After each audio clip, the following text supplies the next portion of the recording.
History channel. We are so happy to see all of you. I'm Daisy. I'm Silva. I'm Leo. We are going to tell you Chinese history. There are many places of interest in China. I'm sure many people have heard of it, even they haven't been to it, such as the Great Wall. The next story we are going to tell is about one of the builders of the Great Wall, Qin Shi Huang. Qin Shi Huang was the first emperor of China. He did many great things. His life was full of legends, and his stories have inspired many Chinese leaders. Qin Shi Huang ascended the throne at the age of 13. At the age of 30, he began to attack the other 6 countries. In 9 years, he defeated the other 6 countries one by one and unified China. Before the first emperor of Qin Shi Huang unified the 6 countries, the currency of each country was different. But after he unified the 6 countries, he unified the currency in order to promote the economic development.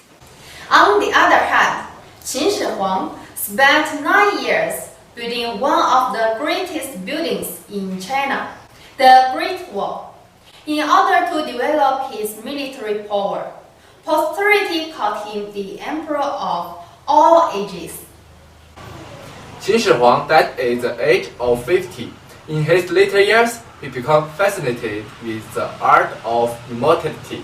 He wanted to live forever, so he sent his imperial physician to find a way to live forever. In fact, knowing that there was no such thing as a way to live forever, the imperial physician battled the first emperor and fled to an island in the east with 3,000 boys and girls. Before his death, he began to build another building in China, the mausoleum of Emperor Qin Shi Huang, because he wanted to bury his possessions and not be disturbed when he died. His concubines and many relics buried him with them. This has a great influence on the Chinese history. Qin Shi Huang's life has good and bad sides. Through his story, we can see that there is a good leadership can bring positive influence. Through he unified the 6 countries and the currency, we can find that he promoted the development of China. But Qin Shi Huang lived in fear.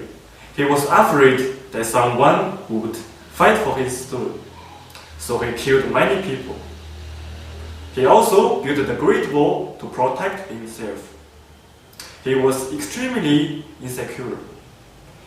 In his quest for immortality, he was beginning to shake the country to its foundations. His story is thought-provoking.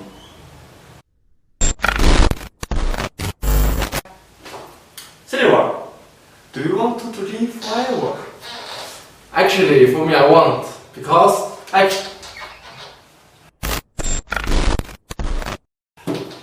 Thank you so much for watching. We are almost done here. Whether you want to live forever or whether you know Qin Shi Huang or not, it doesn't matter. The important thing is to have a right heart. See you next time.